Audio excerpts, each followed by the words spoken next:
Philippines, hello Las Vegas, hello world! Ako po si Marou Pahati-Sarne. Makasama niyo po dito po sa Radyo Klinika sa PHLV Radio. At syempre, ngayong araw na ito pag-usapan natin something interesting, something na hindi pinag-uusapan madalas, pero nako, nangyayari. Makati ba? Diyan sa Down Under. At meron bang mga tumutubo sa Down Under po ninyo? Yan ang pag-uusapan natin. Syempre kasama natin the beautiful and the very, very excellent dermatologist po dito po sa Pilipinas, Dr. Susan Salvador. Hi Doc, magandang araw. Magandang hapon, magandang umaga, kung saan man kayo naroon. Good afternoon, good morning, Maru. Ano mang oras, ayan. How are you? Susan, nandyan para tulungan tayo. I'm good, Doc. Ikaw, okay ka ba? Yeah, fine. I just came from another training workshop. Yeah. Oh. Ayan, Kaya nakagalito ako, naka-scrub suit.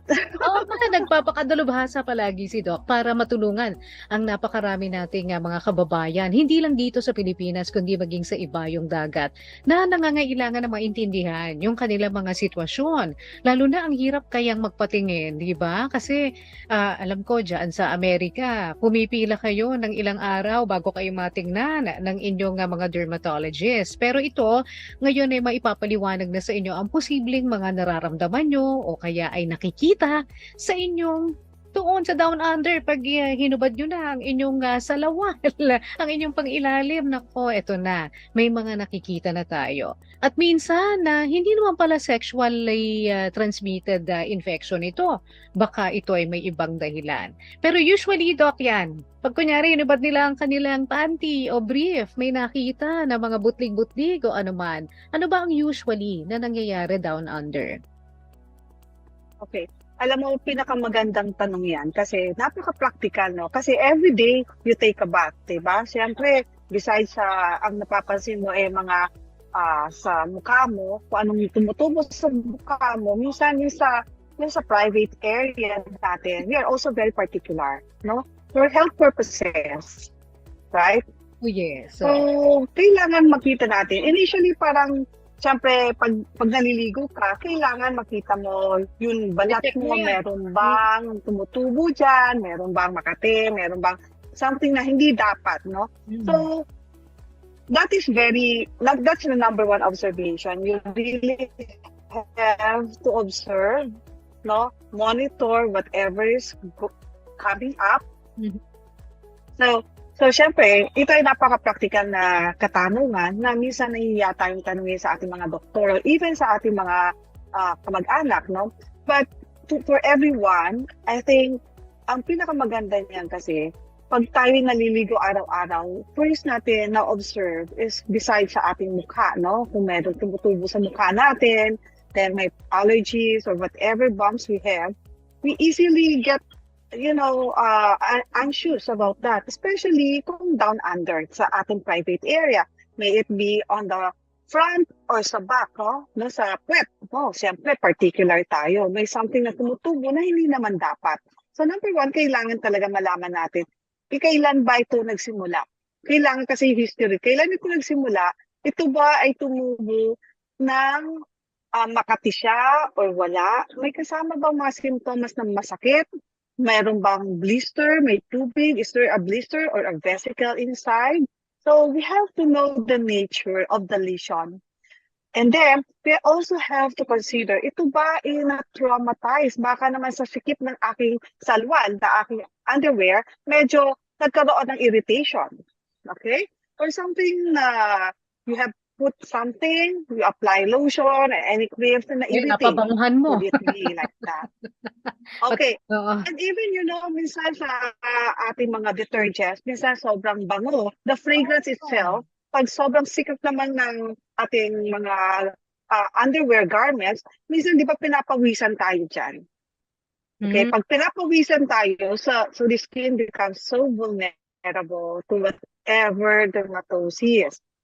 And then kung ang ating underwear is sobrang bango, of course, mag-i-interact yan dun sa pawis. And that can start for some allergic contact dermatitis. And minsan pag sobrang grabe or sobrang lakas ang chemical, minsan nagkakaroon ng mga irritant. Minsan, no? Especially pag sikip. Kasi usually mga bata or mga teenagers or even mga 30s, 40s, mahilig sila sa masisikip ang kanilang mga underwear. So, minsan Minsan siguro nga that hindi can na also nakapasok na dun sa puwitan. Yung mga tong, 'di ba? Oo, so minsan po be Nakakalimutan rin. careful kasi minsan po yan po ang nagti-trigger. Oo, minsan yun ang nagko-cause, yun ang nagti-trigger. Mm. So you have to identify all those things. What are the triggering factor? May trauma ba? Okay? So kung wala, then we will think of other things. Yes. Oo, kasi minsan Dok, siyempre kaya sila nahihiyang magtanong, ang inisip nila palagi baka ma-judge sila na, "Uy, siguro malikot ka kung sino-sino ang sexual partners mo, kaya ka nagkaroon ng problema doon sa sa iyong down under," 'di ba? So, Yeah. hindi na nila pinapatignan at kung ano-ano na lang yung pinapahid, Yes, 'no? especially pag lalaki yan. Baka magalit daw si misis. No, kasi by nature kasi, ang babae mas health conscious, tsaka Yes. mas boka tayo, no? We Mm. try to understand what's going on. Ang lalaki naman kasi a little bit sensitive in that part, no? Kasi number one, they're afraid malaman. And then number two, they're also afraid na baka i-judge na Yun sila. nga, Ganun, di ba? oo. So I think two genders act differently in one situation. Oo, oo. Okay. Pero Doc, yung herpes kasi madalas nating naririnig yan na nagkakaroon doon sa ating, pribadong ari. Ang herpes ba palaging sexually transmitted infection? Okay. Herpes is also part of the group of sexually transmitted diseases, no? Kasama siya. So, because herpes, you cannot get it from any just, from mere walang sexual contact. Usually, there's a sexual contact kasi. Hmm. It is transmitted through sexual contact. Hindi ho nakukuha ang herpes, genital herpes sa nag-sauna bath ka lang, O kaya tapos naghiram ako kay nag-swimming tuwalya. ka, or naghiram ka ng underwear of anyone, Ay, tagkaroon ka. gano'n. Hindi po totoo yun, no? There should be a skin-to-skin contact, okay? Oh. And that can also predispose to any trauma to the skin. Mm. Because once you have this intercourse, no, you have for the term, of course, there's some minor trauma going on, Mm. right? Mm. So, for the male, it is easy to see. Mm. Mahirap sa female. Kasi it's so deep, you cannot see it, the vagina. You cannot inspect it, no? So, Oh. it's more on mas nakikita sa male, diba? Sa Ano itsura? female, hindi naman siya ganun. Unless, you have this pap smear. Okay. Sa lalaki, ang hitsura ng herpes simplex or herpes simplex, no? Kasi dalawa yan. Pwedeng general herpes simplex or herpes simplex labialis yung nasa corner ng mouth. Mm. Mm. Okay. So the cause are two different virus. This is caused by virus, herpes simplex virus 1 and virus 2. Commonly we see herpes simplex virus 1 sa mga labialis yan. But because of and herpes simplex 2, usually these are on the genitals, no? But Mm. because of the trend of some sexual practices, minsan nakikita mo na rin yon herpes simplex 1 sa baba, tsaka dito, ikot-ikot na. So you see, it's the sexual behavior sometimes, no? So ang oral So I sex don't want to elaborate what kind of practice they do. pero yun na nga nasabi ko na. So ang oral sex puwedeng magsanhi rin ng herpes sa bibig, tama ba Doc? Yun ba ang ibig Sa sabihin? bibig, oo. Mm. Oo. Oo, sa bibig. Labialis, labia. Yeah. Tapos yung sa genital is another herpes simplex. Usually herpes simplex 2. But now, it is being also, some studies shows that it is also seen, no? Herpes simplex 1 and 2 nakikita na rin dito. Tapos meron rin sa baba. So, because of the sexual practices. Anong itsura niya Okay.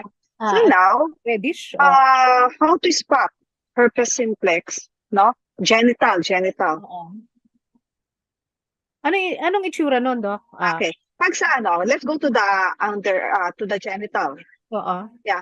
So genital, pag sa male, you can see there are sometimes group of vesicles, no, or blister Mm-mm. na mapula sa Hmm. ilalim, no, sa base na mapula. Tapos hindi siya makati, kundi yung mahapdi, Okay. burning sensation. Mm-mm. Iba yung makati, iba yung mahapdi. Yung para alam mong nagbabalisaw, hindi mo Oo. maintindihan. Parang mahapdi, no? Something like that. Mhm. So that's the natural characteristic of the herpes, uh, genital herpes. Hitsura niya is like a blister, and it's burning sensation, itchy. Yes, it's also itchy. Mm. But the pathognomonic is the burning sensation. Okay, and it's usually by group. Oo. Maliliit by groups. Yeah. Okay, Okay. May and then oo. it can stay in that area. Yes, Maria. May tubig-tubig kasi blisters, tama ba yun, Doc? So it can stay, yeah, may tubig. Yes, yes. May tubig-tubig siya, no? And then it will stay in that area for Mm. mga, on an average, 1 week, no? 1 week or more. And then it will, parang self-limiting. Mawawala, Nawawala rin. Mm. no? So parang ganon. Nawawala rin. Kaya minsan nai-ignore siya. Parang, ay, na Mm. ano lang siguro ito na allergy lang. So they don't Ay, mind it. underwear talaga. Katapos minsan, bumabalik, the same symptoms again, no? The same Okay. symptoms again. After 2, 3 months, bumabalik. So Mm. it's a recurrent again, no? So same symptoms. So ngayon, mas matagal na siya. Mhm. Okay? So may tinatawag tayong genital herpes. Pag unang-una, which most of the patient, they sometimes can't remember kung nagkaroon na o wala. So Mm. they just say, first time po ito eh. Pero minsan recurrent na lang pala yon. Umuulit pala, Bumalik hindi sila. lang nila napapansin na Yeah. nagkaroon na sila before. No? Mm. So, bumabalik na lang. Oo. So, usually nakikita ito pag ang mababa ang immune system mo. Okay? Mm. And then, of course, if you have contacts, kanyari, ano lang, let's say, for the sake of discussion, you have sexual contact with anyone you don't know, no? And then, you develop that. Minsan, 20 days after, matagal, bago siya madidevelop sa iyo. So ano pang gamot, Doc? Ano ang gamot? Okay? Mm. Ano ang gamot? So, that is the nature of the herpes, genital herpes Mm. lesion. Only, unang-una, hindi ko sasabihin ng gamot. Kasi kailangan Baka magpatingin ka sa mamamili doktor. nila. Why? Because there are other lesions that looks like, no, wag kayo kaagad iinom, no? Because there are some lesions that looks like very, very similar with herpes. Mhm. Okay? Magkamukha, pero hindi pala siya. So, Mm. sayang ang mahal ng antiviral. Mm. No? So, number one, I really, really have to encourage you. You have to see your doctor. Kasi alam mo, maano na ba ang pumunta one-time consultation? If that will erase all your doubts, that will clear up your mind, I think this is for your own good. This is for your own benefit, no? So Mm. you have to really go to a doctor because only the doctor will be able to identify. It's only the doctor's eye who will be able to say, I think this can look like this. This is not like that. This is not genital wise. This is not folliculitis. Okay. So it's only the doctor can say that. So Mm. don't be afraid and don't be ashamed. Kasi sometimes most of the time naman, anything that is there, lesion and genital lesions, not everything is sexually, no? So, but we have to consider, we just want to eliminate, no? This is for your own good in the long term naman. So, you just want to see that you are not harboring this kind of virus in your body that can Mm. transmit. This is contagious. Baka This is maipasa nyo pa sa contagious. iba, di Okay? ba? Oo. Yes. At walang tigil. Pero Doc, Yes. hindi So, ba yes. maka-affect yan sa reproductive organ mo pag hindi nagamot? Fertility? You mean Oo. fertility? Oo. Oo. Pwede ba? Hindi naman. Kaya lang, ang bothering here is an infection yan. It's infectious. and it's contagious. So, Oo. syempre, so before you thought about infertility, of course, no, because this sometimes can also mimic like syphilis. O, Ah, di ba? And syphilis. mm. Syphilis is the greatest yung mimicker, no? He can present like anything. So be careful lang. And of course, it's only you who know if you have extracurricular. Okay, Mm. let's not be too too parang right shoes. Let's admit the fact. If ever you have, don't fool anyone. It's your body. Don't say, no, I did not. Okay, who cares? If you don't have and you have relationship with others, who cares? But Mm. you suffer for the meantime, right? So for me, I really want to encourage my patient. You tell me the truth, because if you don't tell me the truth, I may give you something that is not for that purpose. So Mm. baka lalong lumala. So, Mm. it's better you really have to tell your doctor everything, no? Mm. Kasi, because if there's early diagnosis can lead to early treatment. Of course. So, pero Doc, ang herpes lang ba ang nagmamanifest na mga skin symptoms kapag ito ay meron ka? O meron pang ibang sexually transmitted infection na may skin lesions din or manifestations? Yeah, yeah, you can have chancre, you can have gonorrhea, you Oh. can have any sexually transmitted disease that is also caused by bacteria, Meron ding gonococcal bacteria. meron ding mga Mang skin gonorrhea, lesions. yung may tulo, di ba? Oo, hindi may mga May skin kasama siyang ulcers. Oo. Ah, okay. Yes, may Kasama rin mga pala. ulcers yun. Oo. And No? also, genital warts, no? Genital warts also. Mm. Although, di ba, we are very familiar with genital warts or warts itself, no? Kasi hindi na lang sa genital, minsan in other part of the body nagkakaroon. So, we are also aware na hindi lang ho dyan, minsan ho sa baba nagkakaroon din, no? So, mabilis lang naman, tinatanggal lang naman yun. Sinusunog. Kino-cauterize, tama ba? Sinusunog lang. Yes. Oo. Because sometimes genital warts can lead to malignancy.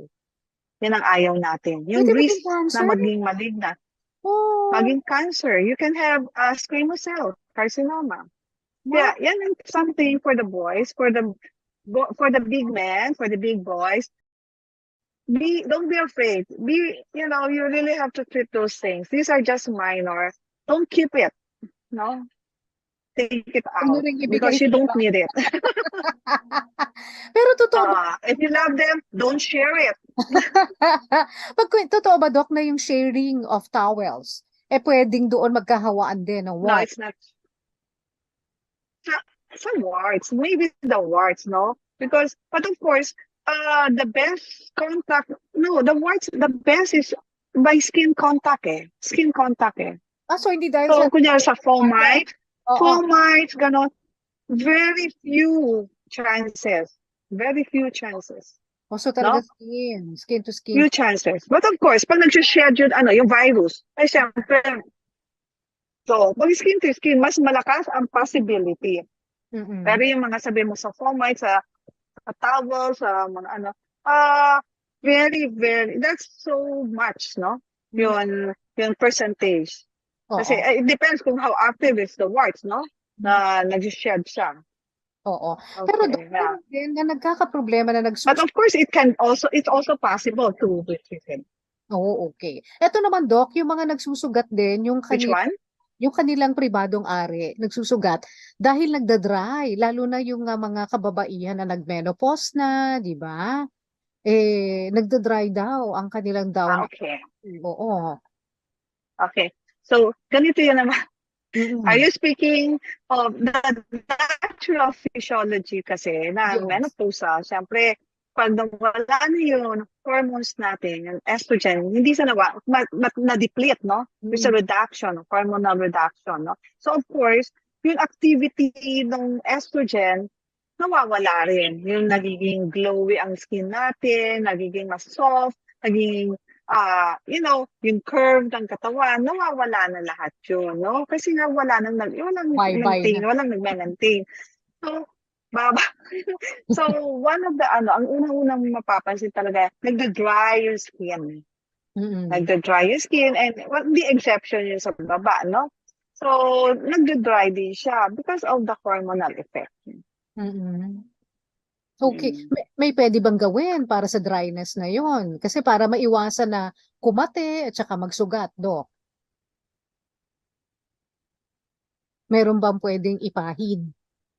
Usually, okay. Siyempre, usually, pag dry, no? Yeah, no, usually for hygienic purposes, every time you wash, no, every time you pee, then you wash it with water just to remove the acidic, the Oo. urine, the acid, no? Acidic kasi minsan, di ba, acid can also irritate and can also cause some dehydration, we call that drying.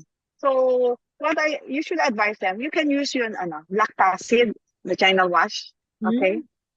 It's cleaning the area. At the same time, medyo soft May siya for moisturize that. So, effect din. yeah, and then mabango siya, di ba? Oo. Yeah. Ayan. So, ang kailangan lang talaga diyan sa mga kababaihan, no? Kailangan we always have to keep it clean, okay? Because the dryness, you cannot control it. You have to take some mga antioxidant to maintain, more or less. And then in hygiene. Yung diet mo rin, i-change mo rin. Ganoon, Dok? Oo, para palagi kang moisturize and drink lots of The water. diet. Yan, oo. Yeah. You know, yeah. So, lahat talaga, but sad to say, even how much water you drink, no? Your body will just take so much. No? Okay. So, sabihin mo, because the cell itself is nasa aging process na, you cannot absorb everything. but you know, it's not the end. It's not the end of the road naman. It's not the end, no? But what I'm trying to say, we just have to accept the fact that everything is changing, no? But it doesn't mean that we cannot enjoy things we're doing before. Maybe not that much. But you know, there's always a lot of ways how you want to pass your day. Diba? Hindi naman kailangan na kung ano ka nung binata ka, ganun ka pa rin, 80 ka na, gusto mo pa ganon, di ba? So, mahirapan ka kasi ang mga buto-buto mo, mag-aaray, hindi na kaya. At ang balat mo rin, so, there's a lot of ways. Yes, nagbabago. So, I really believe that there's always time for everything. Yeah. So, that's why, ngayon nga, Marou, I want to share with you, I'm studying additional for my Oriental wellness, no? So because I really believe that, you know, sometimes science cannot do so much. So mahirap, di ba? Minsan, ang ganda na lang naman talaga eh. That's the physiology of our body. So, kahit anong gamot ang inumin mo, ang ganda na lang. Unless you do surgery. But the functionability, hindi na sa surgery yon. Yung function ng katawan mo, hindi na sa surgery yon. But of course, if you want to have your bypass, you want to have, change mo, whatever. But the function will also regress somehow.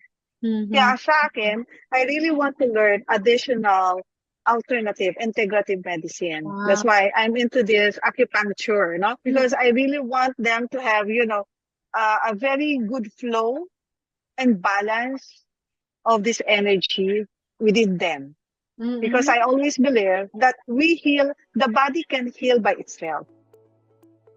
Hindi kailangan external. Yes. Diba? Kahit tumatanda ka, their body is coping. So, parang self-healing siya. That's what we learn. That's what I learned in Oriental medicine. We are not giving much, with the acupuncture, we're not giving much of the medicine, but they're herbal, no? In acupuncture, we are trying to tonify, we're trying to stimulate, and we're trying to tone down those energy that's too much, at yung mga energy na kulang, we try to tonify that para mag-balance. Kaya yan yung chi, the yang and yin, di ba? So with that, we're able to make the life of our patients more, more enjoyable and productive sila. Ayan. Like today, we just treat may mga stroke patient kami, no? May mga other patients who cannot walk. But now they're happy because they were able to raise their hand. Yeah. Yeah, 2 sessions lang. Wow! Yeah. So Naku, I find Aba, kailangan ibalita mo sa ating mga kababayan, hindi lang dito sa Pilipinas, kundi abroad, kung paano kayo mapupuntahan, Dok, para mapatignan, hindi lang yung mga problema nila sa balat o sa down under, kundi maging yung oh yeah, wellness nila. Lalo na kapag, overall holistic. Yeah, holistic. Dok, paano ka ba pupuntahan? Yeah, the holistic. Oo. Nako, kung ano, pwede tayo mag-teleconsult. Yes, oo, pwede. Teleconsult, I think, is the fastest, no? Yes. There's no boundary, okay? Kasi here, yeah, I'm connected with USC and Chinese General Hospital, with the Department of Dermatology, and I have a clinic here sa San Juan, Green Hills, no? But of course, nowadays, because Patient of the touch. advent of, Oo. yes. But with the advent of, the teleconsult or video consultation, much more patients are also, they can reach me anywhere basta they have a phone and there's an internet. Then they Yes. can ask, they can consult lang. So, Diba? paano But ka of course, if they really nagte-teleconsult, Dok? want, Oo. yeah, with the phone that we're using, with the phone, with the messenger, you see, for them, easy access Hanapin nyo for lang. them. Susana Salvador. Oo, nasa Facebook si Doc Susan. Pwede nyo siyang i-message. Susana Salvador. Ayan. Doc, Yeah. maraming salamat. Thank you so much. Salamat, Marou. Oo, I hope I was able to enlighten our listener, no? Of course. Oo, And of Doc. course, Mm-mm. yeah. So, isipin na lang ho natin, wala akong magmamahal sa ating mga sarili, kundi ang ating sarili. So, take care of yourself. Don't abuse it. Don't abuse, don't misuse, and don't underuse naman.